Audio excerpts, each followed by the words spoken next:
यदि मन तुम्हारा स्वामी है और तुम उसके अधीन हो, तो वो तुम्हें माया के बंधन में जकड़ता रहेगा। और जब तुम मन पर काबू पालोगे और उसके स्वामी हो जाओगे, तो वही मन तुम्हें मोक्ष के द्वार तक ले जाएगा। हे मधुसूदन, यह कहना तो बहुत आसान है कि तुम मन पर काबू पालो, मन के स्वामी बन जाओ, परंतु यही तो सबसे दुष्कर कार्य है। हे केशव, मन तो वायु की तरह चंचल है। जिस प्रकार बहती हुई हवा पर काबू पाना असंभव है, इसी प्रकार इस चंचल मन को अपने अधीन करना अति दुष्कर काम है।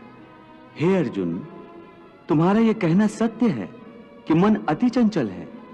उसे अपने वश में करना बहुत मुश्किल है। मुश्किल नहीं जनार्दन, असंभव है।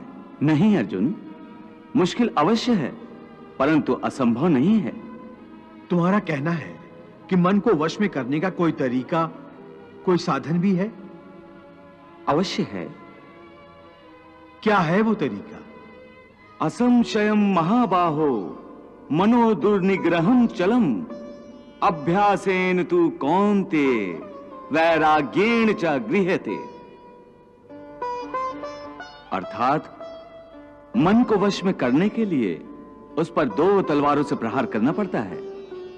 एक तलवार अभ्यास की है और दूसरी तलवार है वैराग्य की। अभ्यास और वैराग्य? हां, अभ्यास और वैराग्य। देखो अर्जुन, अभ्यास का अर्थ है निरंतर अभ्यास। मन को एक काम पर लगा दो, वो वहां से भागेगा। उसे पकड़ कर लाओ, वो फिर भागेगा। उसे फिर पकड़ो। ऐसा बार बार करना पड़ेगा। जैसे घोड़े का नवजात शिशु एक क्षण के लिए भी स्थिर नहीं रहता, क्षण क्षण में इधर उधर फुदकता रहता है।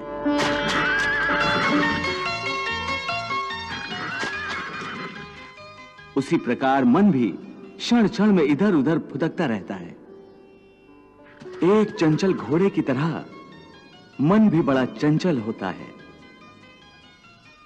और ऐसे चंचल मन को काबू करना उतना ही कठिन है जैसे किसी मुंहजोर घोड़े को काबू करना।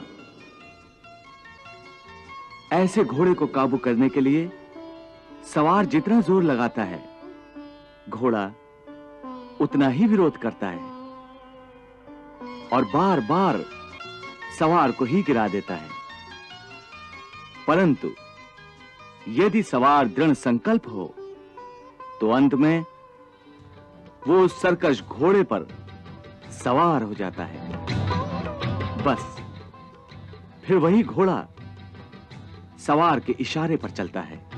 उसी प्रकार मन को भी नियंत्रण की रस्सी में बांधकर बार बार अपने रास्ते पर लाया जाता है, तो अंत में वो अपने स्वामी का कहना मानना शुरू कर देता है।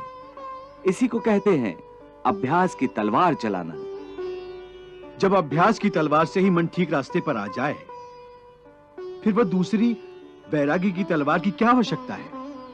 उसकी आवश्यकता इसलिए है कि एक बार ठीक रास्ते पर आ जाने के बाद मन फिर से उल्टे रास्ते पर न चला जाए, क्योंकि उल्टे रास्ते पर इंद्रियों के विषय उसे सदा ही आकर्षित करते रहेंगे।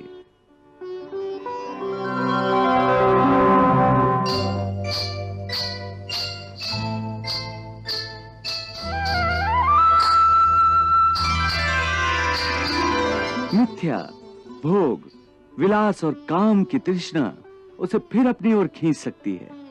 इसलिए मन को यह समझना जरूरी है कि वो सारे विषय भोग मिथ्या हैं, असार हैं, योग माया के द्वारा उत्पन्न होने वाले मोह का भ्रम है।